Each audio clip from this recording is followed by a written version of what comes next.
我的妈呀！什么声音？地震了吗？房梁都在晃。是陛下，是陛下打的喷嚏。王大人，你的右半掉我脚上了。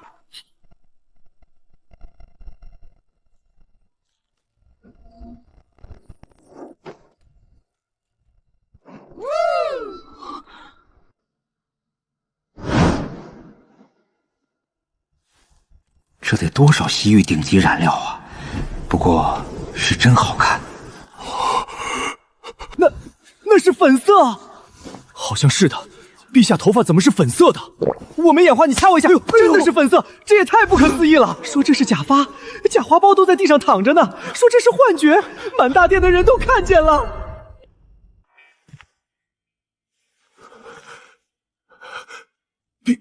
陛下，你的头发要走！粉色头发，这是亡国之兆啊！陛下，丞相，张丞相昏倒了！快宣太医！张丞相昏倒了！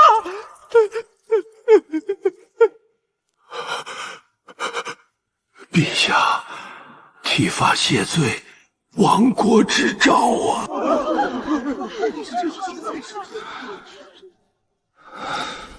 使劲儿，再使劲儿点儿，掐人中！没吃饭吗你？哎呦，疼死老夫了！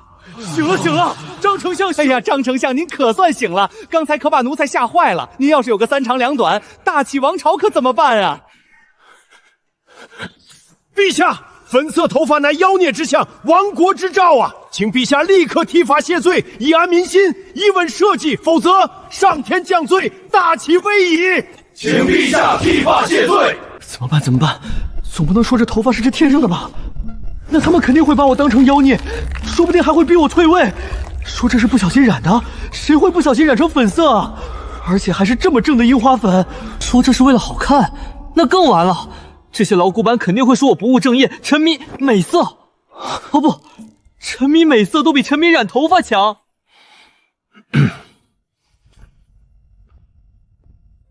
張愛卿，你誤會了。陛下，臣誤會什麼了？西北已經乾旱3個月了，赤地千里，顆粒無收，百姓流離失所，易子而食。朕身為天子，10萬民之路，理應為萬民分憂。朕夜不能寐，食不下咽，日日向上天祈禱。陛下愛民如子，臣深感敬佩。但是，這和您的粉色頭髮有什麼關係？當然有關係。朕翻閱古籍，發現上古時期先民們為了祈雨，會將頭髮染成與天空相近的顏色，以此來感動上天。粉色乃是朝霞之色，代表着希望和新生。朕染這頭粉色頭髮，就是為了向上天表明朕的誠心，希望上天能被朕感動，降下甘露。哎呀，奴才想起來了，確實有這麼回事。陛下為了找這種能感動上天的染料，費了大功夫了，特意讓奴才跑遍了京城所有的胭脂鋪，最後才買到這種西域進口的頂級染料。陛下說了，只有最好的染料才能配得上最前世祈禱。你們看這顏色多正啊，能不好看嗎？謝謝你李德全，你不說話沒人把你當啞巴的。這下好了，所有人都知道我花大價錢買染料了。沒錯，這種西域染料色澤純正，持久不褪色，最能體現朕的誠心。朕已經染了3個月了，就是為了等待上天感應到朕的誠意。西域頂級染料，陛下這頭髮至少得用半斤吧，那就是5兩銀子，再加上李德全跑遍京城的車馬費、人工費，這一趟下來至少得10兩銀子。原來如此，陛下真是太偉大了。為了給百姓祈雨，竟然不惜染成粉色頭髮。末將剛才還以為你以為什麼？沒什麼。末將是說，陛下這粉色頭髮真好看，比黑色精神多了。末將覺得上天一定會被陛下的誠心感動的。好了，此事不必在意，朕意已決，在西北下雨之前，朕絕不會剪掉這頭頭髮。朕相信上天一定會被朕的誠心感動，很快就會降下甘霖的。還有誰有異議？還好。暫時糊弄過去了。張愛卿身體不適，先送回府休養吧。李德全，派2個太醫跟着，好好照顧張丞相。是陛下。亡國之兆啊！亡國之兆啊！好了，今日早朝就到這裡，退朝。各位大人，陛下為了祈雨辛苦了，大家都散了吧。嚇死朕了，剛才差點就露餡了。陛下，您可嚇死奴才了！剛才奴才的心都快跳出來了，還好奴才反應快，幫您圓了過去。你還好意思說？誰讓你多嘴說西域進口染料的？你生怕別人不知道朕花了很多錢是不是？奴才這不是情急之下說漏嘴了嗎？再說了，奴才也是為了幫您啊！您想想，如果奴才不說，那些大臣肯定會懷疑您的染料是隨便買的，不夠誠心，那祁煜迭口不就露餡了嗎？好吧，這次就饒了你。不過下次不許再亂說話了，再有下次，朕就扣你3個月的月錢。不過話說回來，這顏色確實好看，朕花了3個月時間研究出來的配方，果然不一樣，不掉色，不損傷髮質，光澤度一流。比那些西域進口的染料好多了。那是自然，陛下的染髮技術天下第一，无人能及。那些西域的破染料怎么能和陛下獨家配方相提並論呢？其實露出來也挺好的，不用每天凌晨3點起床染頭髮，不用帶厚重的假花苞，夏天也不用捂得滿頭痱子了。皇後娘娘駕到！啊，不好，皇后來了！快，李德全，快幫朕找個帽子！帽子在哪呢？朕記得這裡有個黑色的圍帽的。怎麼找不到了？陛下別急，奴才這就去找，奴才這就去拿。陛下恕罪，陛下恕罪，奴才傳錯了，是麗妃娘娘駕到，特意送了安神湯過來。嚇死朕了！這個小太監毛手毛腳的，回頭扣他半個月月錢。對，該扣，太該扣了，差點嚇死奴才了。讓麗妃回去吧，就說朕沒事，安神湯留下就行了。是，陛下。陛下，麗妃娘娘已經走了。讓您好好休息。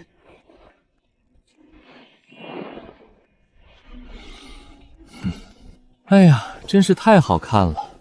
朕怎麼就這麼好看呢？這顏色，這光澤，這柔順度，簡直是天下第一。又來了！每次陛下染完頭髮，都要對着鏡子欣賞至少1個時辰，比打了勝仗還要得意。上次北狄投降，陛下都沒這麼高興過。李德全，你過來看看，你摸摸，是不是特別順滑？是不是一點都不毛躁？回陛下，確實順滑，陛下的頭髮天下第一好看。那是自然，這可是朕花了整整3個月時間研究出來的最新配方，加了珍珠粉、玫瑰精油還有蠶絲蛋白，不僅不掉色，還能滋養頭髮，比那些西域進口的破染料好多了。你還記得上次那個西域商人帶來的染料嗎？說是最好的，結果染上去不到1個月就掉色了。還把朕的枕巾都染成粉色的了，害得朕洗了半個月的枕巾，還不敢讓別人看見。那還不是因為您捨不得扔那枕巾，要是換了別人，早就扔了買新的。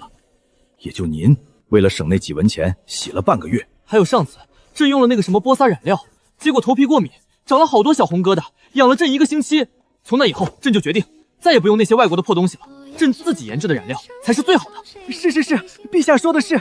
陛下天資聰穎，智慧過人，別說研制染料了，就是研制出長生不老藥，奴才都不覺得奇怪。你小子就會說好聽的。不過這次你確實有功，上次為了找那種南海的珍珠粉當固色劑，你跑遍了京城所有的珠寶店，還差點被人當騙子打了一頓，朕都記在心裡呢。這樣吧，朕答應給你漲月錢，從這個月開始，你的月錢從500文漲到1貫。謝陛下，陛下萬歲！奴才以後一定更加盡心盡力的為陛下辦事，上刀山下火海，在所不辭。行了，別貧嘴了，只要你好好幫朕保守秘密，以後少不了你的好處。奴才明白，奴才一定守口如瓶。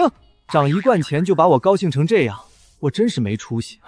不過話說回來，陛下為了這點頭髮，真是比打仗還上心。上次為了研制這個新的染髮配方，陛下整整熬了7天7夜，每天只睡1個時辰，眼睛都熬紅了，連奏折都顧不上看，把滿朝文武都急壞了，以為陛下得了什麼重病去。還有失傳的是一種新的護髮精油，陛下把自己關在寢殿3天3夜，結果出來的省炒菜造菜，還說什麼滋養過度的正常現象。還有，上次陛下聽說江南有一種胭脂花，染出來的顏色特別好看，居然想微服私訪親自去採，還好的被奴才和皇後娘娘攔住了。這不人家這位做的不是，要是玄常好朕倒好，肯定是個傾國傾城的美男子。可惜啊，偏偏生在了帝王家，還要藏着掖着。李德全，你在想什麼呢？沒什麼，奴才在想，陛下的頭髮這麼好看，要是一直能這樣就好了，不用每天凌晨3點起床染頭髮，也不用帶那個沉重的假花苞了。是啊，朕也想，可是不行啊，那些老古板肯定不會同意的。今天张守正的樣子你也看到了，差點就氣死過去。要是讓他們知道朕的頭髮是天生的，還不得鬧翻天啊！還好今天急中生智，想出了祁煜這個借口。希望西北能早點下雨吧，不然這個謊言遲早會被戳穿的。陛下放心，上天一定會被陛下的誠心感動的，西北很快就會下雨的。希望吧。不過話說回來，今天露餡了也不全是壞事，至少不用每天带那個假花苞了，夏天也不用捂得滿頭痱子了。而且大家好像也不是特別反感粉色頭髮嘛。你看趙虎還說粉色比黑色好看呢。是啊，趙將軍最有眼光了。其實很多大臣心裡都觉得陛下的粉色頭髮好看，只是不敢說出來而已。真的嗎？当然是真的。奴才刚才在大殿上看到好几个大臣偷偷盯着陛下的头发看呢，眼神里全是羡慕。朕就说嘛，这么好看的颜色，怎么会有人不喜欢呢？都是那些老古板，思想太僵化了。等過段时間，他们看習慣了，就不会再說什麼。對了，李德全，你去把朕那個新研製的玫瑰護髮精油拿來。朕剛才在大殿上待了那麼久，頭髮都沾灰了，正好護理一下。真香。這個玫瑰精油是用御花園裡最新鮮的玫瑰蒸療出來的，效果特別好。抹完之後，頭髮又香又順滑。陛下這御書房現在比後宮嬪妃的寢殿還要香，不知道人還以為進了胭脂鋪呢。唉，完了，李德全，快把朕的假貨包拿來，現在立刻馬上！來不及了，陛下，腳步聲都到門口了。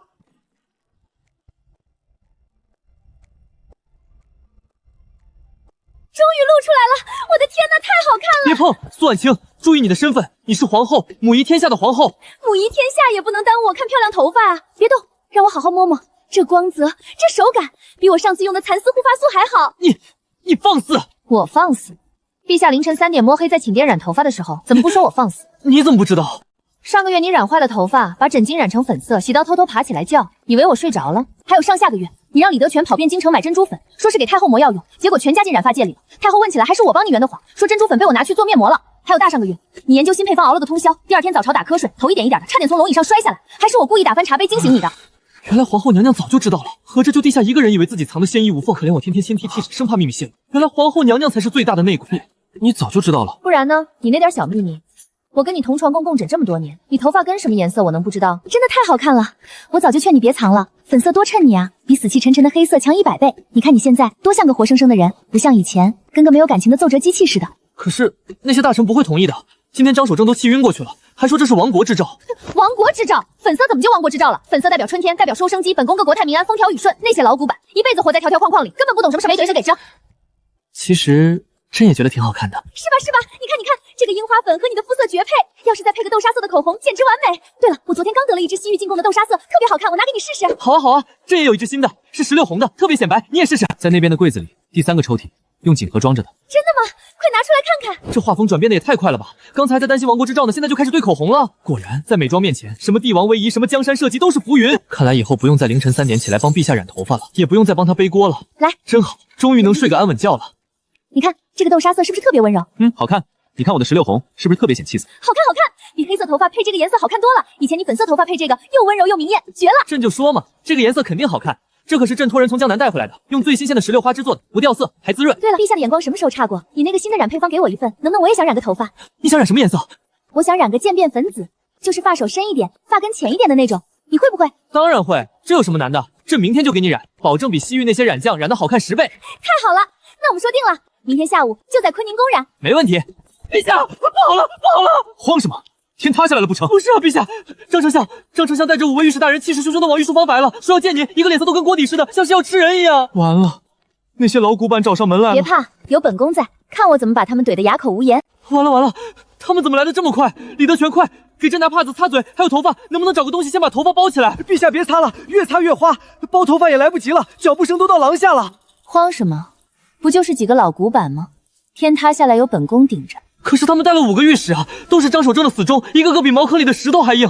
等下他們肯定會逼着朕剃頭髮的。剃頭髮？做夢！你坐好，擺出你帝王的架子來，剩下的交給本宮。臣等參見陛下，參見皇後娘娘。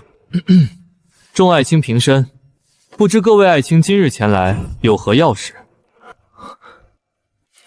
陛下，臣等今日前來是要冒死覲見，粉色頭髮乃妖孽之相，亡國之兆。今日早朝之事已經傳遍京城，百姓議論紛紛，人心惶惶。若陛下不立刻剃髮謝罪，昭告天下，恐生禍亂啊！是啊，陛下，自古帝王皆以玄色為尊，黑髮為正。陛下染此妖異之色，有違祖制，不合禮法。長此以往，國將不國啊！請陛下立刻剃髮謝罪，以安民心，以穩社稷。大人這話說的，未免太危言聳聽了吧？皇後娘娘，臣知道您與陛下夫妻情深，但此事關乎國家安危、江山社稷，絕非兒戲。還請皇後娘娘明辨是非，勸陛下以大局為重。大局？本宮倒想問問張丞相，什麼是大局？西北100萬災民流離失所，食不果腹，衣不蔽體，這才是大局。邊境將士浴血奮戰，保家衛國，這才是大局，而不是揪着陛下的頭髮顏色不放，在這裡危言聳聽，擾亂人心。皇後娘娘此言差矣，正是因為關乎江山社稷，才不能讓陛下如此荒荒唐唐。粉色頭髮自古便是女子所用，陛下身為九五之尊，染此顏色，成何體統？傳出去，豈不是讓天下人恥笑，讓周邊各國看我大齊的笑話？恥笑？誰會恥笑？陛下為了給西北災民祈雨，不惜自損威儀，染此粉色頭髮，向上天表明誠心。如此愛民如子的好皇帝，天下百姓感激還來不及，怎麼會恥笑？古往今來沒有，不代表現在不能有。上古時期，大禹治水，三過家門而不入；商湯祈雨，自焚於桑林。古聖先賢為了百姓，尚且能犧牲自己。陛下不過是染個頭髮，又算得了什麼？祈雨，皇後娘娘何必幫陛下遮掩？這分明就是陛下貪玩任性找的借口，哪有染粉頭髮祈雨的道理？古往今來從未有過。陛下3個月前就夜觀天象，預料到西北會有大旱，為了拯救百萬災民，陛下特意查閱古籍，找到了以髮色祈雨的方法。粉色乃朝霞之色，代表希望與新生，最能感動上天。若是陛下真的剃了頭髮，上天感应不到陛下的誠心，西北不下雨，百萬災民餓死凍死，這個責任你們擔得起嗎？你強詞奪理，一派胡言！皇後娘娘威武，這懟人的功力簡直是天下第一，比陛下強100倍。以後再也不用擔心陛下被這幫老骨餅欺負了。本宮是不是強詞奪理，各位大人心裡清楚。張丞相，你口口聲聲說這是亡國之兆，那本宮倒想問問你，若是因為你逼着陛下剃髮，導致西北不下雨，災民造反，天下大亂，那你是不是就是那個亡國的罪人？我沒有，我只是為了大齊的江山社稷，為了列祖謝宗的禮法。禮法是死的，人是活的。列祖立宗制定禮法，是為了讓百姓安居樂業，讓國家長治久安。如果禮法變成了束縛百姓、危害國家的東西，那這樣的禮法不要也罷。嚇死朕了，嚇死朕了！婉清，你真是太厲害了，3言2語就把他們懟走了，朕對你真是佩服得五體投地。放心吧，有本宮在，誰也別想動你的頭髮一根毫毛。哎呀，我的石榴紅，這可是朕托人從江南帶回來的限量版，就這麼摔爛了。瞧你那點出息，不就是一支口紅嗎？我那裡還有好幾支更好看的，回頭都給你。不好了，陛下，明天還要早朝呢。張丞相今天吃了虧，明天肯定會帶着更多的大臣來逼您的。啊，那怎麼辦啊？婉清，明天早朝你也去吧，幫朕鎮場子。放心，明天我陪你一起去，看他們還能耍什麼花樣。別揪了，再揪頭髮都要禿了。不就是個早朝嗎？有我陪着你，怕什麼？我能不怕嗎？昨天張守正吃了那麼大的虧，今天肯定會帶着滿朝文武來逼宮。萬一他們一起跪在地上不起來，我總不能把他們都拖出去打板子吧？昨天還嚇得要死，今天有皇後娘娘撐腰，立馬就神氣起來了。果然，陛下的軟肋是頭髮，靠山是皇後。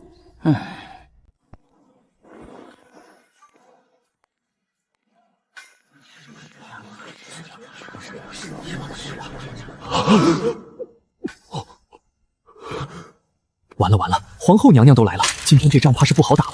張丞相這次要栽了。陛下可以啊，居然把黄居然、皇後娘娘都搬來了，這下看張守正那個老顽固還怎麼囂張。他沒想過，他親自出面10幾個御史，還有滿朝的保守派大臣，他就不信皇後一個人能說得過他們這麼多人。吾皇萬歲萬歲萬萬歲！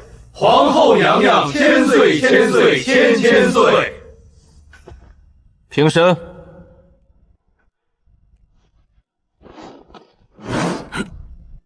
今日早朝，有本奏来，无本退朝。臣有本奏。果然来了。张爱卿，請講。陛下，昨日臣等已經冒死進諫，粉色頭髮乃妖孽之相，亡國之兆。此事已經傳遍京城，百姓議論紛紛，人心惶惶。若陛下不立刻剃髮謝罪，昭告天下，請陛下立刻剃髮謝罪，以安民心，以穩社稷。張愛卿，昨日皇後娘娘已經說得很清楚了，朕这頭粉色頭髮是為了給西北災民祈雨專下面去推錢，朕絕對不會剪掉這頭頭髮。陛下這個借口為何要提前了？也太牽強了吧！就算是提前3個月這個祈雨的道理，是啊，陛下不要自欺欺人了，立刻剃髮謝罪才是正。完了，這下要露餡了。要是說不出個所以然來，今天肯定要被逼着剃頭髮了。我的粉色頭髮啊！我辛辛苦苦養了這麼久的粉色頭髮，陛下怎麼這麼笨啊？隨便編個理由不就行了嗎？比如說提前3個月準備，心誠則靈啊！哎呀，急死我了！陛下怎麼不說話呀？那是因為陛下捨不得這最好的進口染料啊！我刚才說了什麼？我居然把心裡話說出來了！完了完了，你怎麼這麼全完了？不死！我說怎麼提前3個月染呢？笑死我了！陛下也太可愛了吧！原來不是為了祈雨，是為了舍不得颜料啊！要是我也舍不得剃。西域进口顶级料1两银子1两，陛下这一头发半斤就是5两银子，确實舍不得。換我也舍不得。社死！大型社死現場，還是在滿朝文武面前，都怪李德全這個大嘴巴！我要扣他1年的月錢，不，扣他10年的月錢！你們簡直是荒唐！陛下身為95之尊，居然為了區區一點染料，欺騙滿朝文武，欺騙天下百姓嗎？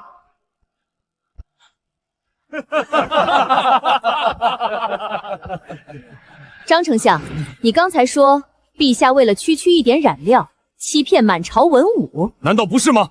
李德全自己都承認了，陛下就是捨不得那點進口顏料。是嗎？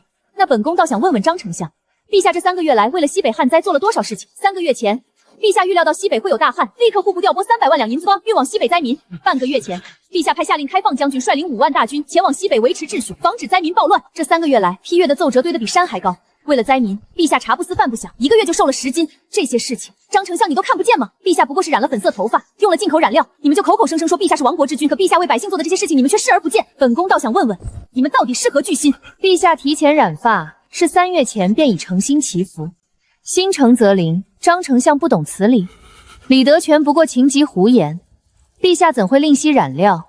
丞相信太監妄言，苛責聖君，實在可笑。是，奴才剛才是胡說八道的，奴才罪該萬死。陛下怎麼會捨不得染料呢？奴才是腦子進水了。3言2語就把黑的說成了白的，這下終於不用剃頭髮了。好一個能言善辯的皇後娘娘，那小回個月內西北海水。嚇死朕了，剛才差點就露餡了，都怪李德全這個大嘴巴。回去看我怎麼收拾你！陛下饒命啊！奴才不是故意的，奴才是一時情急說漏嘴的，求陛下開恩啊！哼，饒了你可以，但是這個月的月錢扣光。陛下，不要啊！好了，別為難他了。今天要不是他，你還不知道怎麼圓這個謊呢。好吧，看在皇後娘娘的面子上，就扣你半個月的月錢。謝陛下，謝皇後娘娘。走，我們回宮。今天真是太驚險了，我要好好獎勵獎勵你。我那兒還有幾支新到的口紙，我們一起試色。粉色頭髮確實好看啊，要不我也去染一個？趙將軍1文錢就能染一頭，要不要我幫你買？真的？那太好了，快幫我！婉清，你真是我的再生父母。剛才张守正那臉綠得跟被霜打了的白菜似的，看得我差點笑出聲。瞧你那點出息，剛才在大殿上臉都白了，現在知道後怕了？那能不怕嗎？李德全那個大嘴巴差點把我老底都掀了，要不是你反應快，我今天就得頂着光頭見人了。陛下饒命，奴才冤枉啊，真不是故意的，當時腦子一熱就說漏嘴了，自己求您发慈悲，別扣半個月月錢行不行？上有老母，下有王太監家的貓要養啊！少來這套，上次你也是這麼說的，結果轉頭就把他要賞你的糕點拿去換酒喝了。這次說什麼都沒用，必須扣，讓你長長記性，看你以後還敢不敢亂說話。扣就扣，總比被陛下剃了光頭要強。皇後剛偷偷塞我塊碎銀子，夠花好幾天，不虧。好了，別逗他了。張守正今天栽這麼大跟頭，肯定咽不下這口氣，明天指不定又出什麼幺蛾子整你。那怎麼辦啊？他要是天天來鬧，我遲早會被他煩死。總不能天天讓你幫我懟他吧？不然呢？你自己能說得過他？剛才是誰被問得啞口無言，差點鑽到龍椅底下去？這不是有你嗎？我的好婉清，你就好人做到底，送佛送到西，再幫我幾次唄。等過段時間，大家看習慣了，就不會再說什麼了。知道了。我早就幫你準備好了，你看這是什麼？這是3個月前朕批的關於西北賑災的奏折，你怎麼還留着？我就知道張守真會拿時間說事，所以早就把這些奏折找出來了。你看上面清清楚楚寫着，3個月前你就預料西歐會有大旱，提前下令戶部調撥糧草，就在消散水利，也沒人信了。婉清，你真是太厲害了，你怎麼這麼聰明啊？有你在，我什麼都不怕了。又來了！每次皇後娘娘幫陛下解決了麻煩，陛下就會變成這副粘人精的樣子，沒眼看，真是沒眼看。陛下，皇後娘娘。張丞相回府後，立刻召集了所有御史，在府裡開會呢，說是要連夜寫奏折，明天還要跟陛下死磕到底。這個老頑固怎麼就這麼犟啊？別怕，兵來將擋，水來土掩，他有什麼招數，我們天堂接着就是，看他還能耍什麼花樣。希望明天能順利過關吧。我的粉色頭髮可千萬不能被剃掉。豈有此理！簡直是豈有此理！皇后娘娘簡直是強詞奪理，黑白顛倒，陛下更是荒唐至極。為了一頭粉色頭髮，居然編造出這麼離譜的謊言。大人，您消消氣，皇後娘娘說的也有幾分道理。陛下確實3個月前就開始籌備西北賑災的事情了，這一點我們都知道。知道又怎麼樣？那也不能成為他染粉色頭髮的理由。自要是傳出去，我們大齊的臉面往哪兒擱？周邊各國會怎麼看我們？可是今天在大殿上，很多大臣都覺得陛下的粉色頭髮挺好看的，而且百姓們也都在說，陛下是為了祈雨才染的頭髮，都在誇陛下愛民如子呢。太他们懂什麼？都是被陛下和皇后娘娘騙了。粉色頭髮就是亡國之兆，遲早會給大齊帶來災難的。你們今晚都別睡了，連夜寫奏折。明天早朝，我們一起跪在大殿上，逼陛下剃髮謝罪。我就不信，我們這麼多人還說不過皇后娘娘一個人。老爺，夜深了，您喝完參湯，早點就休息吧，明天還要上朝呢。你跟了我幾十年了，你說實話，陛下的粉色頭髮真的好看嗎？回老爺，挺好看的，比黑色姬精神多了，顯得陛下特別年輕。今天我去街上買菜，好多姑娘都染了粉色頭髮，可好看了。連你也這麼都給我滾出去！世風日下，世風日下呀！連我的管家都被帶壞了。這個粉色頭髮真是害人不淺，我一定要讓陛下剃掉它，一定要！趙將軍，你說今天誰會贏？那還用說，肯定是皇后娘娘贏。皇後娘娘那麼厲害，張丞相根本不是對手。我也覺得，要是皇后娘娘贏了，粉色頭髮就徹底流行起來了。我昨天已經派人去西域訂購染料了，這次肯定能大賺一把。真的？那你幫我也訂點，我也想染個粉色頭髮。沒問題，包在我身上，保證給你拿最好的染料，還給你打8折。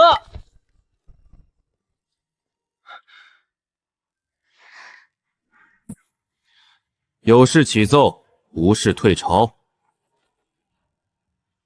臣有本奏。果然來了。張愛卿，請講。陛下，昨日皇后娘娘說陛下染粉色頭髮是為了祈雨，臣等回去後仔細想了想，覺得此事還是不妥。就算陛下是為了祈雨，也不該染此妖異之色。如今此事已經紛紛效仿，大街小巷到處都是染粉色頭髮的人，長此以往，尊卑不分，男女不辨，成何體統？臣懇請陛下立刻下令禁止民間染粉色頭髮，同時陛下也應該以身作則，剃髮謝罪，以正視聽。請陛下下令禁染，請陛下剃髮謝罪。張丞相此言差矣，粉色絕非妖異之色，上古五德各有所上，我大齊以火得陛下便利，粉色乃紅色之必漸變。其次，正代表擁護之興盛，是為祥瑞。陛下愛民如子，百姓自然以陛下為榜樣，這是好事，何來尊卑不分、男女不辨之說？再者，不過是頭髮顏色而已，與尊卑有何關係？難道染了粉色頭髮就不是大齊的百姓，就會作奸犯科嗎？張丞相這個邏輯未免太過牽強。可是自古就沒有男子染粉色頭髮的道理，這不合禮法。禮法是用來越獄束縛行為的，百姓遵紀守法，安居樂業，想染什麼顏色的頭髮何有何妨？那張江這先髮經記載長準前，怎麼到了大齊就不行了？那都是神話傳說，當不得真。神話傳說是古人智慧的結晶，怎能不當真？陛下3月前遇西北大旱，提前調糧，這是上天庇佑。陛下染粉髮後，西北將降雨，這就是祥瑞之兆。李德全，把3月前陛下批閱的賑災奏折拿上來，給張丞相和各位大人看看。是，皇後娘娘。張丞相，你還有什麼話？你總說粉髮是亡國之兆，說陛下荒唐。陛下勵精圖治，盛世太平，何來亡國之兆？你屢次逼陛下剃髮，究竟何居心？莫非盼西北無雨，災民餓死，盼天下大亂嗎？還是說你質疑陛下的聖明，覺得陛下不配當這個皇帝？臣不敢，臣絕無此意，臣只是擔心江山社稷呀。擔心江山社稷，擔心江山社稷就應該多為百姓做些實事，而不是在這裡揪着陛下的頭髮顏色不放。西北還有100萬災民等着救濟，邊境還有將士們在浴血奮戰，這些才是你該關心的事情。臣知錯了。我的天哪，婉清也太帥了吧！這氣場，這口才，簡直是天下第一。以後誰要是再敢說我老婆壞話，我第一個跟他急。既然張愛卿知錯了，那這件事就到此為止吧。以後誰也不許再提剃髮和浸染的事情，否則以大不敬論處。臣等遵旨。臣遵旨。太好了，終於不用再擔心被剃頭髮了，我的粉色頭髮保住了。陛下，您的粉色頭髮真好看，臣也想染一個。是啊，陛下，您能不能給臣推薦一款好的染料？陛下，臣覺得您那個櫻花粉特別好看，臣也想染。沒問題，沒問題。朕那裡有很多好染料，回頭讓李德全給你們送去。還有，朕最近研究出了一個新的染髮配方，不掉色不傷髮，回頭也分享給你們。謝陛下，陛下聖明。陛下，臣已經派人去西域訂購染料了，保證讓大家都能染到好看的頭髮。好，王愛卿這件事辦得好，回頭朕重重有賞。陛下，臣已經跟王元寶說好了，也要染個粉色頭髮，到時候您可得親自幫臣染啊。沒問題，包在朕身上，保證給你染得漂漂亮亮的。老爺，您慢點走，您今天氣成這樣，可千萬別傷了身子。要不我們坐轎子回去吧？不坐，我還沒老到走不動路的地步，我就是要走着回去，好好看看這京城到底變成什麼樣子了。世風日下，世風日下，世風日下呀！不過才1天時間，居然就有這麼多人效仿。這要是全京城的人都要染成粉色頭髮啦！其實挺好看的啊，顯得人精神。而且大家都說，陛下是為了給西北災民祈雨才染的頭髮，是愛民如子的好皇帝，效仿陛下也是應該的。你说什么？连你也这么说？老奴只是随口说说。随口说说？这能随口说说吗？粉色头发是亡国之兆，是妖孽之象。他们一个个都染成粉色，是想让大齐亡国吗？你们这些无知的百姓都被那个荒唐的皇帝骗了，他根本不是为了祈雨，他就是贪玩任性，你们迟早会被他害死的。这不是张丞相吗？肯定是因为陛下的粉色头发呗，他最反对这个了。嗨，他就是老顽固，思想太僵化了。就是，我觉得陛下的粉色头发挺好看的。老爷，您没事吧？您別生氣了，氣壞了身子不值得。我們快回家吧。老爺，您慢點，您慢點，您慢點。老王，你給我說說，現在外面是不是都在議論陛下的粉色頭髮？是啊，老爺，大家說陛下是聖明的君主，為了災民不惜自損為夷，都在誇陛下呢。還有好多人特意去染了粉色頭髮，說是要跟陛下一起祈雨。有什麼好誇的？他這是胡鬧，是不務正業，遲早會把大齊的江山給敗光的。我一定要阻止他，我一定要讓他剃掉這頭粉色頭髮，不然我死不瞑目。老爺，其實老奴覺得陛下的粉色頭髮真的挺好看的。您看陛下染了粉色頭髮之後，年輕了好幾歲，也溫和了許多，不像以前那麼冷冰冰的了。百姓們也都很喜歡想陛下現在的樣子，覺得陛下更親民了。好看親民？你居然也幫着那個荒唐皇帝說話？我養了你幾十年，你就是這麼回報我的？老奴該死，老奴不是這個意思，老爺，頭髮顏色而已，沒必要這麼較真。只要陛下能好好治理國家，讓百姓們過上好日子，染什麼顏色的頭髮又有什麼關係呢？沒關係，關係大了。身體髮膚受之父母，不敢毀傷，孝之始也。陛下身為天子，更應該以身作則。他居然把頭髮染成粉色，這是不孝，是大逆不道。還有，粉色是女子的顏色，男子染粉色頭髮成何體統？這會讓天下人恥笑的，會讓周邊各國看不起我們大齊的。老爺，快來人啊！老爺昏倒了，快宣太醫！老爺，你終於醒了，嚇死老奴了。我沒事。張丞相，您別動，您這是憂思過度，氣急攻心導致的昏厥。您年紀大了，可不能再這麼生氣了，否則會有性命之憂的。性命之憂？我就是被那個荒唐皇帝氣的，他要是不剃掉那頭粉色頭髮，我遲早會被他氣死。張丞相，您還是放寬心吧，陛下的事情自有陛下的道理。您現在最重要的是養好身體。養好身體？我怎麼能放寬心？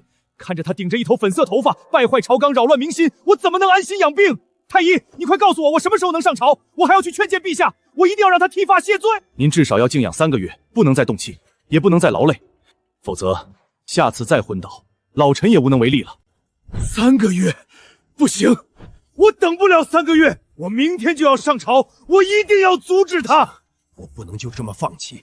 就算我不能上朝，我也要寫奏折，我要寫100道奏折，1000道奏折，直到陛下答應剃髮謝罪為止。老爺，您別這樣，太醫說了，您不能勞累，您要是再出事可怎麼辦啊？放開我，我就是死也要死在勸諫陛下的路上。老爺，您就聽太醫的話吧，身體要緊吶，您要是倒下了，誰還能勸諫陛下呢？唉，老爺，宮裡來人了，說是陛下派來探望您的，還送來了很多補品。陛下派來的，他還知道派人來探望我。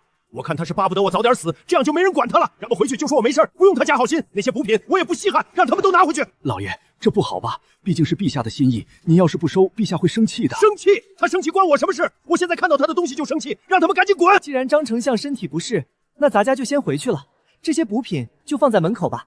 還請張丞相好好保病，陛下還等着他回去上朝呢。假好心，都是假好心，蕭景淵。只要我張守正還有一口氣在，就絕不會讓你頂着那頭粉色頭髮胡作非為。我一定要讓你剃髮謝罪，一定要！老爺，太醫，快來啊！老爺又昏倒了，請陛下剃髮謝罪。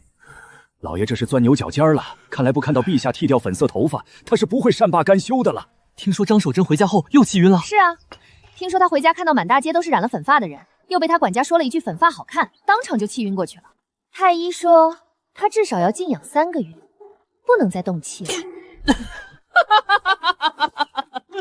這個老頑固也太不爭氣了吧！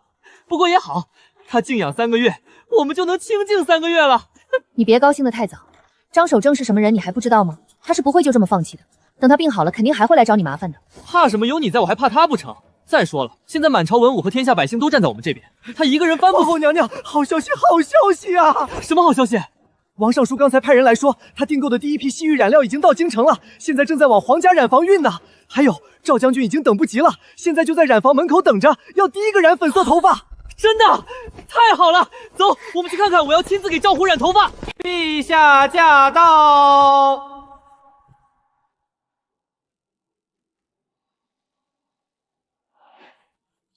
張守正養病沒來，這幫人倒是不消停。哼，有事啟奏，无事退朝。臣有本奏。李爱卿，请講。陛下，张丞相卧病在床，本不願打擾您。可京城染髮之風盛行，眾人效仿粉髮，亂了尊卑禮法，長此以往，恐國本動搖。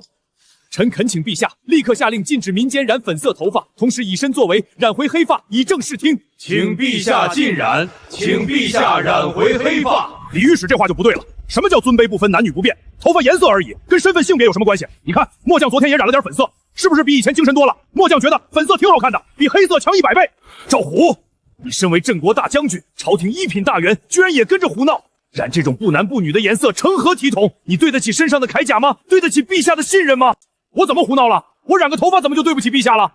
我照樣能上陣殺敵，照樣能保家衛國。上次北狄入侵，還是我帶兵把他們打跑的呢。你行你上啊！你強詞奪理，自古男子就該留黑髮，這是老祖宗傳下來的規矩。你違背祖制，就是不孝，就是不忠。老祖宗的規矩就不能改了？老祖宗還說女子不能拋頭露面呢。現在街上不也有很多女子做生意嗎？老祖宗還說天圓地方呢。現在不也證明是錯的嗎？規矩是死的，人是活的。你簡直不可理喻。好了，別吵了。李御史、趙將軍，你們先消消氣，聽我說兩句。其實吧，染頭髮這件事，從戶部的角度來看是好事啊。好事？王尚書，你怎麼也跟着胡說八道？染頭髮怎麼會是好事？當然是好事。你們看啊，以前京城只有3家染坊，現在已經開到30多家了。每家染坊每天至少能接待50個客人，每個客人染一次頭髮至少要1兩銀子。30家染坊一天就是500兩銀子，一個月就是45000兩銀子，一年就是54萬兩銀子。這還只是染坊的收入，還有染料生意。我昨天剛從西域進了10萬兩銀子的染料，不到半天就被搶光了。還有梳子、髮油、髮簪這些周邊產品，銷量也翻了10倍不止。這麼算下來，光是染頭髮這一項，每年就能給朝廷增加至少100萬兩銀子的稅收。100萬兩啊，能養10萬大軍，能建100座糧倉，能讓西北100萬災民多吃半年的糧食。李御史，你說這是不是好事？可是這有傷風化呀。說得好，王尚書說的太對了。李御史，你聽聽，這才是幹實事的人說的話。王元寶真是個人才啊，居然能從稅收的角度論證染頭髮的好處。這下看這幫老骨釘還怎麼說。好家伙，這辯論會都變成經濟分析會了。王元寶這算盤打的，我在龍椅旁邊都聽見了。不過說的真解氣，看這幫老頑固還怎麼嘴硬。就算能增加稅收又怎麼樣？粉色頭髮是亡國之兆，這是老祖宗傳下來的話。要是繼續這樣下去，大啟遲早會亡國的。亡國之兆，李御史，你這話就不對了。我大啟現在國泰民安，風調雨順，百姓安居樂業，四海升平，這是盛世之兆，怎麼會是亡國之兆？再說了，要是粉色頭髮真的是亡國之兆，那陛下染了會馬上就要下雨了，邊境怎麼會這麼太平？國庫怎麼會越來越充盈？這明明就是祥瑞之兆啊！沒錯，我也覺得是祥瑞之兆。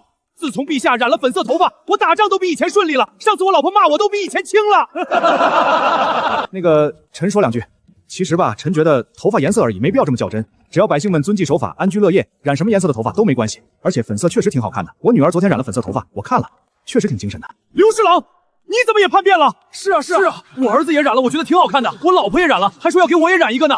其實看習慣了，粉色也沒那麼難看，反而挺順眼的。你們都被妖言惑眾了，粉色頭髮就是亡國之兆，遲早會給大啟帶來災難的。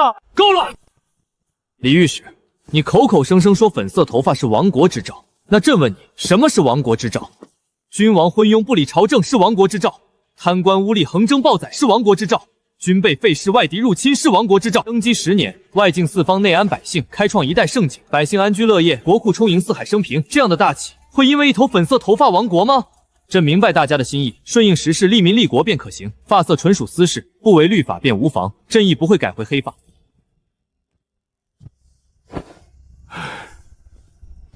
陛下，您剛才說的太好了。陛下，臣也想染個粉色頭髮，您能不能給臣推薦一款好的染料？陛下，臣聽說您會染頭髮，能不能幫臣也染一個？沒問題，朕那裡有很多好染料，回頭讓李德全給你們送去。還有朕最近研究出了一個新的染髮配方，不掉色，回頭也分享給你們。謝陛下，陛下聖明。陛下，臣已經在京城開了10家皇家染坊，明天就開業，您要不要去剪個彩？好啊，朕一定去。陛下，臣那個一次性染髮粉快掉光了，您能不能先給臣染一個？臣等不及了。沒問題，走，現在就去御書房，朕親自給你染。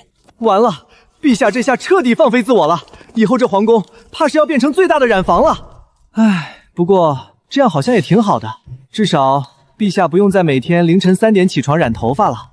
至少陛下現在是真的開心。張大人，開門啊，張大人。李御史這麼早找我何事？快帶我去見張丞相，大事不好了。昨天早朝之後，越來越多的大臣倒向了皇帝那邊，再不想辦法，就真的沒人能阻止陛下了。怎麼回事？是不是陛下又出什麼幺蛾子了？張大人，您可算醒了。現在滿朝文武都被陛下和皇后娘娘洗腦了，他們都說粉色頭髮是祥瑞之兆，還說染頭髮能增加稅收。再這樣下去，大啟的禮法就徹底完了。是啊，張大人，我們幾個商量好了，今天早朝我们带着所有還清醒的大臣一起跪在金輪殿上，逼陛下剃髮謝罪。就算是死，我們也要保住大啟的禮法。好，你們都是大啟的忠臣，有你們在，大啟就不會亡。走，我們現在就去皇宮，就算是爬，我也要爬到金鑾殿上。張大人，您身體還沒好，還是坐轎子去吧。走着去，我要讓天下人看看，我張守正為了大啟的禮法，不惜豁出這條老命。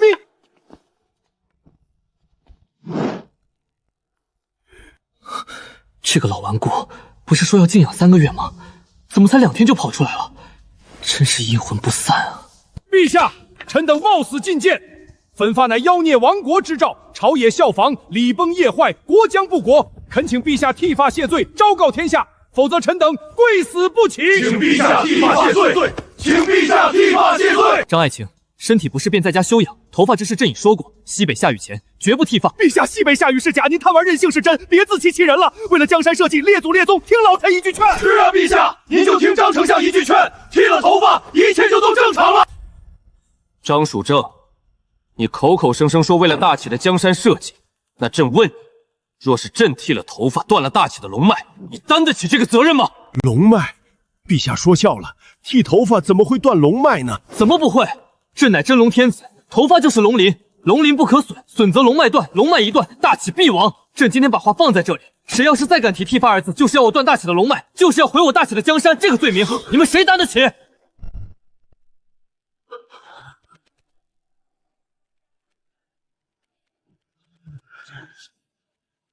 萬一真的因為他逼着陛下剃髮，導致大啟亡國，那他就算是死1萬次，也卸不了罪啊！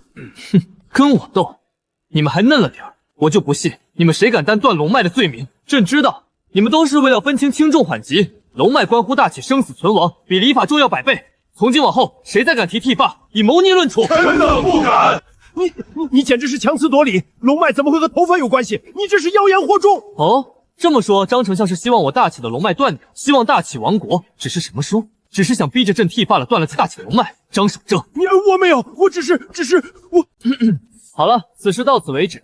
張愛卿不適，還是趕緊回家休養吧。要是再因為此事動氣，傷了身子，那可就是極大啟的損失了。太好了，終於把這個老頑固懟走了，以後再也沒人敢逼着我剃頭髮了。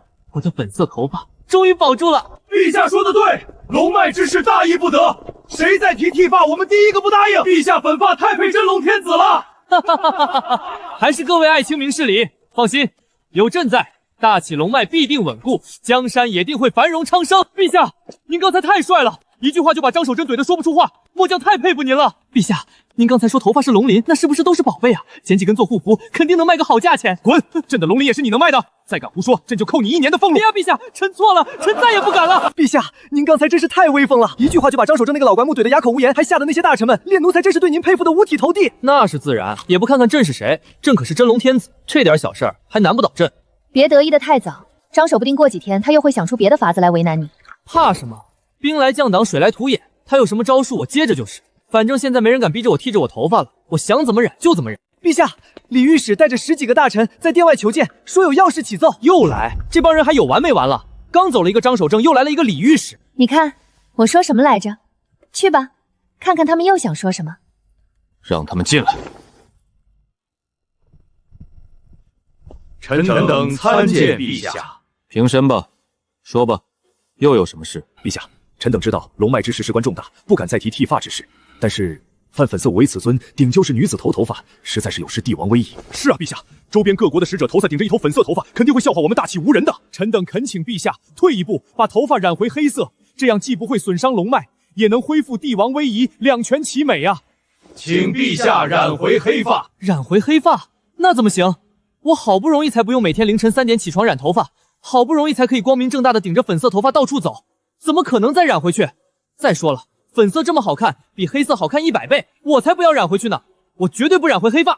答應他們吧，反正染回黑色也沒什麼，等使者走了，你再染回來就是了。而且你不是新研製了一個快速染髮配方嗎？半個時辰就能染好了，很方便的。好吧，既然各位愛卿都這麼說了，那朕就答應你們，3天後朕就把頭髮染回黑色。謝陛下，陛下聖明。我的粉色頭髮，我才剛光明正大的戴了幾天啊，就要把你染黑了。好了好了，別難過了，又不是再也染不來了。等使者走了，我陪你一起染，我們染個情侶款，好不好？真的？你要陪我一起染？太好了！等使者走了，咱们一起染，我给你染最漂亮的渐变粉。当然是真的，我早就想染粉发了，这次正好一起。刚才还哭得跟个孩子似的，现在一听皇后娘娘要陪她染头发，果然陛下的软肋是头发，靠山是皇后。婉清，你看这颜色多好看啊，光泽度这么好，手感这么顺滑，染成黑色就可惜了。是啊，真的很好看。不过没关系，等使者走了，我们再染回来就是了。而且黑色也挺好看的，显得你特别威严。威严有什么用？还是粉色好看。我要给我的头发做最后一处理，等染成黑色，就看不到这么漂亮的粉色。陛下，您这已经是第3次做最后一次护理了。要你管！朕的头发，朕想护理多少次就护理多少次了。陛下，天都黑了，您该染头发了。明天还要早朝呢，要是让大臣们看到您还是粉色头发，又要唠叨了。知道了，知道了。催什么催？我这不是正準備呢嗎？再見了我的粉色頭髮，等過段時間我一定把你染回來。好了，別傷感了，我去給你拿染髮劑。不用你拿，我自己去買。啊？為什麼？宮裡不是有很多染髮劑嗎？都是最好的進口染料。宮裡的燃料太貴了，反正只是暫時染黑，用那麼好的燃料太浪費了。我自己去街上買個便宜的就行了。那我陪你一起去。不用不用，我自己去就行了。你在宮裡等我，我很快就回來。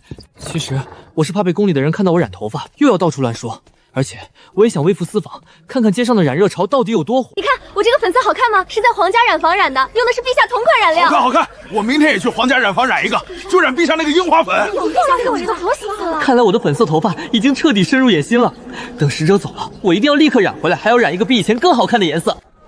隨便買個就行了。客官，你要點什麼？我們這裡什麼都有，保證物美價廉。我要一瓶黑色的染髮液。好嘞，客官你來着了，我們這裡剛進新的黑色染髮，只要5文錢一瓶。5文錢這麼便宜？宮裡的進口條可是要1兩銀子一瓶呢。那是宮裡，能不這是小本生意？我自己都有這個染頭髮，你看。好吧，給我拿一瓶。當然買到了，你猜多少錢？5文錢是不是很便宜？老闆說效果特別好，不掉色不傷髮，比宮裡1兩銀子一瓶的還好用。陛下您回來了，陛下這東西看起來有點劣質啊，會不會傷頭髮呀？怎麼會呢？老闆自己都用這個染頭髮。你怎麼買了這麼個東西？宮裡不是有好的染髮劑嗎？宮裡的太貴了，浪費。反正這去暫時染黑，估計沒有那麼好的。明天保證給你們一個烏黑亮麗的我。不許進來打擾我，我要自己染，給你們一個驚喜。可是，希望這個染髮劑真的好用吧。唉，但願如此，不然陛下明天肯定要發飆。什麼味道啊，這麼難聞？宮裡的染髮劑都是香香的，這個怎麼這麼臭？等下染出來，肯定特別黑特別亮，讓那些大臣們看看，朕就算是黑髮，也是最帥的皇帝。老闆說半個時辰就夠了，半個時辰後，我就又是那個威嚴的千古明君了。讓我看看我的烏黑亮麗的黑髮。陛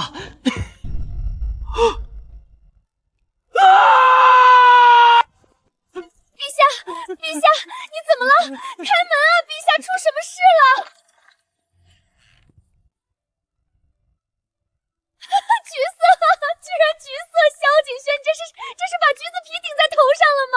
陛下，您這頭髮怎麼變成橘色了？我怎麼知道？那個老闆說這是黑色染髮劑，染出來居然是橘色，我被騙了！奸商，我要砸了他的雜貨鋪！你看這顏色，亮閃閃的，比我的粉色頭髮還顯眼。明天怎麼上朝啊？那些大臣們肯定會笑死我的。還有張守正那個老頑固，要是看到我這個樣子，肯定又要氣暈過去。不行了，不行了，我笑得肚子都疼了。蕭景淵，你也太倒霉了吧？人家那是染了1個月了，掉色掉成黑色了吧？你這個顏色剛染出來肯定特別亮，等掉色，說不定就變成黑色了。真的嗎？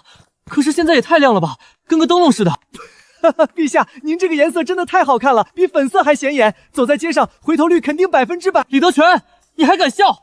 再笑朕就扣你1年的俸祿。別啊，陛下，奴才不笑了，奴才再也不笑了。你們都欺負我，我怎麼這麼倒霉啊？本來想染個黑色糊弄一下大臣們，結果變成了橘色，明天可怎麼辦啊？好了好了，別難過了。其實這個顏色也挺好看的。好看？真的好看嗎？真的。你看這橘色多顯白，襯的皮膚特別好。這是今年最新款日落漸變粉，西域貴族現在都流行染。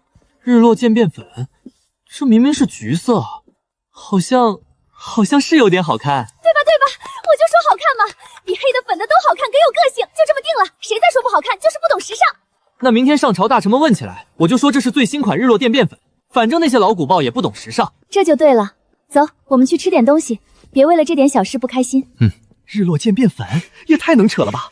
明明就是劣質染髮劑染包車了，居然能說成是最新款的時尚顏色。不知道張守正那個老頑棍看到陛下這個樣子，會不會又氣暈過去？怎麼樣？好看嗎？好看，特別好看！今天你肯定會驚豔全場的。那是自然，朕可是時尚達人。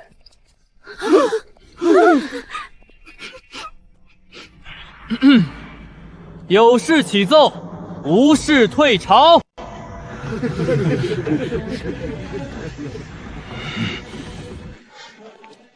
陛下，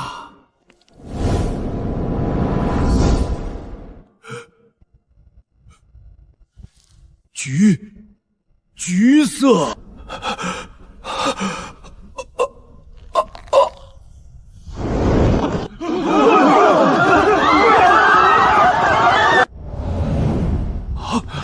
丞相，张丞相昏倒了，快宣太医！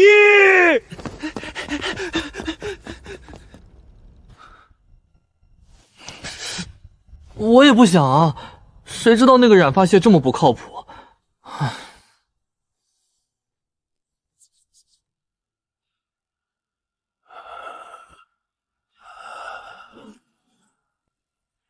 陛下，橘色头发，亡国之兆啊！请陛下立刻染回黑发，否则老臣死不瞑目啊！哈哈！张丞相这是忧思过度，恐怕活不过3个月了，神仙也救不了他。张大人，您就听陛下的话，回家好好休养吧，身体要紧啊！您要是倒下了，我们就真的没人了。罢了。好了，都别愣着了，继续早朝。还有事启奏吗？那就退朝吧。臣等告退。唉，没想到把张守身气成这样。早知道我就不买那个劣质染发蟹了。现在知道后悔了，他回家静养3个月，我们就能清静3个月了。这下终于没人天天逼着我染头发了。而且我觉得这个橘色其实也挺好看的，越看越顺眼。这个颜色确实挺特别的。陛下，皇后娘，好消息啊！什么好消息？最后选3找消息，您用过染料品牌和染发技巧，肯定能大卖。哦，这个主意不错啊。谢谢娜了。不行，都说能耐便宜子，没有我的发色已经很便宜去。等等，那当然，书里的内容必须经过我的这个点子吗？要是敢乱写，我就扣他1年的俸禄。是，陛下告诉王尚书，奴才知道了。真是越来越像王元宝了，连自己的大臣都要坑。什么叫坑啊？这叫合理收费。再说了，我拿这些钱还不是用来买更多的染料和最的化妆饮方，最有更好的染发配方。越看越好看。等王元宝的书出版了，我肯定成为真实皇帝，到时候不管是粉色还是橘色，都会成为流行色。只要他开心就好。快给我拿最好的宣纸和笔墨来！大人，您要这些干什么？干什么？当然是写书，一本能让我赚得盆满钵满的书。哈哈哈，这个书名太好了，只要有陛下的名头在，这本书肯定能卖疯。2个颜色。还要写一些陛下曾经试过但是没有公开的颜色，比如玫瑰红、葡萄紫、天空蓝等等。虽然陛下没有公开染过，但是没關係，我可以編啊，反正也沒人知道陛下到底試過多少顏色。終於寫完了，太棒了！這本書肯定能大賣，我得趕緊拿去書腹印刷，明天就上市。老闆，我有一本好書，保證能讓你賺大錢。王尚書，什麼風把您給吹來了？您怎麼有空來我這小書鋪啊？少廢話，你看看這個。要是出版了，肯定能賣瘋。陛下髮色參考大全，王尚書，您要寫陛下的髮色？沒錯，你想想，現在全京城的人都在討論陛下的髮色，這本書一完，肯定會被搶購一空。我跟你說，我打算首印1萬本，定價1兩銀子一本。1兩銀子一本，會不會太貴了？普通百姓可能買不起啊！貴什麼貴？這可是關於陛下的書，1兩銀子一本已經很便宜了，而且我還加了省錢染髮技巧的章節，普通百姓買了這本書就能用幾文錢染出好看的頭髮，多划算啊！好吧，就按你說的，定價1兩銀子一本，我現在就安排工人印刷，連夜趕工。放心吧，王尚書，我保證明天一早，京城所有的書攤都能看到這本書。版本1兩銀子一本，那就是1萬兩銀子，扣除印刷成本和書坊的分成，我至少能賺5000兩銀子。5000兩啊！我這輩子都沒見過這麼多錢，哈哈，我真是太聰明了。看來這本書肯定能賣得比我想象的還要好，說不定首印1萬本都不夠賣。不行，我得再讓書房加印5萬本，不對，加印10萬本，越多越好。老闆，再加印10萬本，不，加印20萬本，我要讓全天下的人都能看到這本書。好，加印20萬本，我這就去安排。老發財了！等我賺了錢，我就買個大宅子，再買好多好多的地，我要成為大齊最有錢的戶部尚書。給我來一本碧桃髮色參考大全，我也要一本。別急，人人都有。沒了？怎麼這麼快就沒了？不好意思啊，各位，今天的書已經賣完了。不過大家別着急，明天還會有更多的書到貨。陛下，不好了！怎麼了？慌慌張張。王尚書他把您的髮色寫成書了，現在全京城都在賣。哦，是嗎？書名叫什麼？賣得怎麼樣？叫《陛下髮色參考大全》，賣得可火了，首印1萬本，不到1個時辰就賣光了。現在書坊正在連夜加印呢。太好了，我就知道這本書肯定能大賣。王元寶果然沒讓我失望。對了，他有沒有說要分我1半的錢？啊，這個奴才不知道，王尚書沒跟奴才說這個。什麼？這個王元寶居然敢獨吞，太過分了。走，我們去找他。讓！我先來的，給我們碧頭髮色參考大全，我也要。大家安靜！今天到貨的5000本已經賣完了，沒買到的別着急，明天一早就有貨。我出10兩銀子，有沒有人願意轉賣給我10两，我出12两，15两。给我来一本就15两，终于买到了！我要赶紧回去，照着书上的方法染一个和陛下一样的樱花粉。算清楚了，算清楚了，今天一共卖了15000本，扣除成本和你的分成，我净賺12000两银子，12000两啊！我這輩子都沒見過這麼多錢，沒想到賣書這麼賺錢，比收稅還快。那是自然，誰讓咱們寫的是陛下的事呢？現在全京城誰不討論陛下的髮色啊？這本書想不火都難。對了，王尚書，咱們要不要再加印50萬本？我看這勢頭，賣個100萬都沒問題。加，必須加，加印200萬！不，我要讓全國的百姓都能看到這本書，不要在京城賣，還要送全國各地去。好嘞，我這就去安排。發財了，終於發財了！等我賺夠了錢，就買一個大宅子，再買1000畝地，以後再也不用摳摳搜搜過日子了。不過該省還是得省，衣服還能穿，算盤也還能用，不用買新的，省下來的錢都用來印書。王元寶接旨，陛下宣你立刻進宮。壞了，陛下肯定是知道我出書的事了，我沒經過他同意就把他的髮色寫成書，還賺了這麼多錢，他肯定會生氣的。會不會扣我的俸祿啊？會不會把我關進大牢啊？等下見到陛下，一定要主動認錯，態度要誠懇，大不了把賺的錢分陛下一半，不對，分他3成，不行，3成太多了，分他1成吧。要是陛下不同意，最多分他2成，不能太多了。臣王元寶參見陛下。王元寶，你好大的膽子！誰讓你私自出書的？還把朕的髮色寫得這麼詳細？你眼裡還有朕這個皇帝嗎？陛下饒命！陛下饒命啊！臣一時糊塗，臣只是看到大家都很喜歡陛下的髮色，想讓更多的人學到染髮技巧，才一時興起寫了這本書。臣不是故意的，求陛下開恩啊！沒賺多少，就賺了一點點，勉強夠回本。哼，一神興起，我看你們是想錢想瘋了吧？聽說這本書賣得很火啊，都被黃牛炒到10兩銀子一本了。你賺了不少吧？哦，是嗎？那剛才是誰在茶樓上說賺了12000兩銀子，還要加印200萬本啊？臣確實賺了12000兩，臣願意把所有的錢都獻給陛下，求陛下饒了臣這一次吧。哼，朕才不稀罕你的這點錢，朕生氣的是你居然敢亂寫朕的染髮技巧。你看這裡，你寫的櫻花粉染髮配方比例根本不對，按照你這個方法染出來，顏色會偏紫，根本不是正宗的櫻花粉。還有這裡，你說用皂角洗頭能固色，其實用茶籽殼效果更好。陛下，您不是生氣臣出書嗎？我當然生氣。我生氣的是你不懂裝懂，亂寫一套，誤導了天下百姓。你懂什麼染髮？朕才是真正的染髮黑科技大師，朕研究染髮10幾年，什麼配方沒試過？你這點三腳貓的功夫也敢拿出賣弄？是，還是陛下您專業。是，臣知錯了。那陛下，這本書還能繼續賣嗎？賣當然可以繼續賣，不過下次再版的時候，必須把裡面錯誤的地方改過來，按照朕說的配方改，不然朕就沒收你所有的書，還要扣你10年的俸祿。臣遵旨，臣遵旨。下次再版，一定請陛下親自審核，保證沒有一點錯誤。這還差不多。行了，你下去吧，好好印書，別再亂寫了。臣告退。哼，想跟我比染髮技術，你還嫩了點。不過這個王元寶還挺有商業頭腦的嘛，既然他能出書，那我也能出，而且我出的書肯定比他的賣得更好。陛下，您真的要出書啊？那是自然，王元寶那個半吊子都能出書，我這個真正的染髮黑科技大師怎麼能不出書？我要讓天下人都知道，誰才是真正的染髮第一人。你看，我連書名都想好了，就叫《皇帝的粉色江山》，怎麼樣？是不是特別霸氣，特別有氣勢？這好聽好聽，陛下取的書名就是不一樣，又霸氣又好聽，比王元寶那個大全強100倍。那是自然，我不僅要寫染髮技巧，還要寫我這10年來的染髮心得，各種獨家配方，還有怎麼挑選適合的髮色，怎麼護理頭髮，保證內容比它豐富100倍，專業100倍。喲，這是在忙什麼呢？這麼認真。婉晴，你來的正好，我要出書了，書名都想好了，叫《皇帝的粉色江山》，專門寫我的心得和配方，肯定能比它賣得更好。寫得不錯啊，挺專業的。不過，光寫這些可不行。為什麼不行？這些都是最實用的內容啊，大家肯定喜歡看。實用是實用，但是不夠吸引人。你想想，大家為什麼買王百寶的書？不只是為了學染髮，更是因為好奇你的日常。大家都想知道你這個千古明君私底下是什麼樣子，為什麼這麼喜歡染頭髮？你的意思是要我把我的日常也寫進去？那怎麼行？有損我的帝王形象。什麼帝王形象啊？你現在的形象早就不是那個冷冰冰的千古明君了。大家現在都覺得你是一個可愛又時尚的皇帝，你越是真實，大家就越喜歡你。而且你想想，如果你的書裡加一些你的私密日常，比如你凌晨3點起床染頭髮的故事，你為了找一種燃料跑遍京城的故事，還有你染壞頭髮偷偷哭的故事。可是染壞頭髮偷偷哭這種事，寫進去也太丟人了吧？這有什麼丟人的？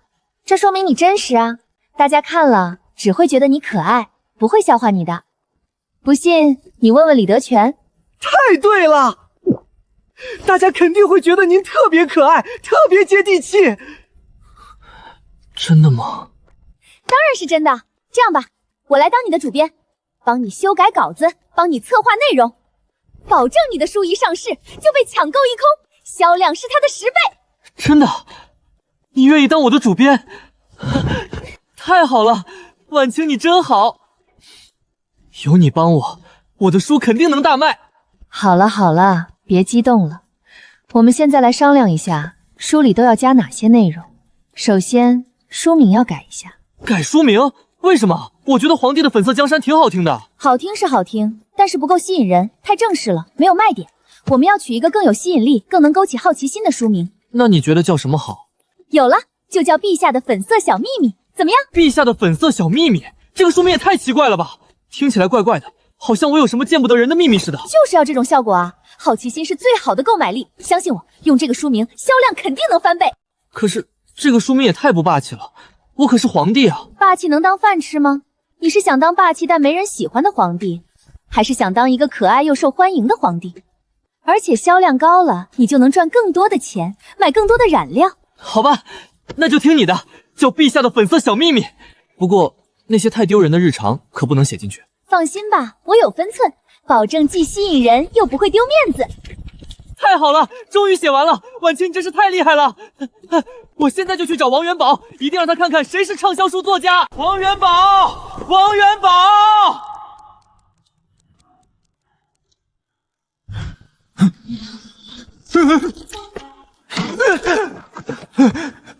陛下，你怎麼來了？快起來，快起來！你看，我也寫書了，書名叫《陛下的粉色小秘密》，比你的陛下方色參考大全好看倍。哼，你馬上幫我印刷，我要讓全天下的人都看到。陛下，你這本書寫得太好了，不僅有專業的染髮技巧，還有很多有趣的日常染髮技巧，比我那本乾巴巴的書好看多了。這本書肯定能大賣。那是自然，也不看看是誰寫的。哼哼，怎麼樣，能印嗎？多久能上市？能印，當然能印，我現在去安排。好，這件事就交給你了。要是賣得好，我有重賞。老闆，快，趕緊安排印刷，這次我們要發大財了。我的天哪，陛下親自寫的書，這是陛下親自寫的書，比我那本好看10倍，肯定能瘋賣。還有陛下的私密日常，這要是出版了，肯定能賣到斷貨。王尚書，這次我們要加印多少？先印50萬本，不，100萬本！我要讓全國的百姓人手一本。好嘞，我這就去安排。老闆，陛下的書到底什麼時候上市啊？我都等了好幾天了。就是啊，老闆，能提前賣啊，我出雙倍的價錢。大家別着急，10天後準時上市，保證大家都能買到。給我來一本，我要3本，別急。賣光了，100萬本全賣光了。再加印100萬本，不，200萬本，趕緊讓工人加班加點，24小時不停工。陛下，好消息，好消息啊！你的書賣瘋了，首印100萬本，不到1個時辰就賣光了。現在王元寶已經安排加印300萬本了。真的，賣得這麼好，比王元寶的書還好？那當然，現在全京城的人都在討論你的書。大家都說你的書比王元寶好看10倍，特別有意思。太棒了，太棒了！我就知道我的書肯定能賣。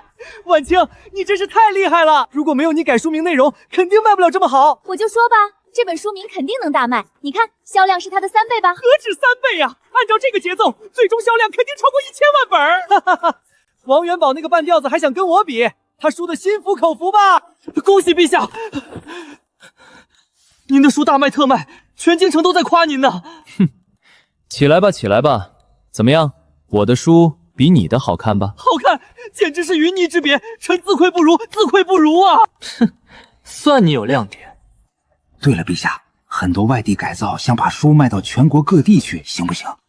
当然行，不仅卖全国，还要卖国外，让全世界都知道我是时尚达人。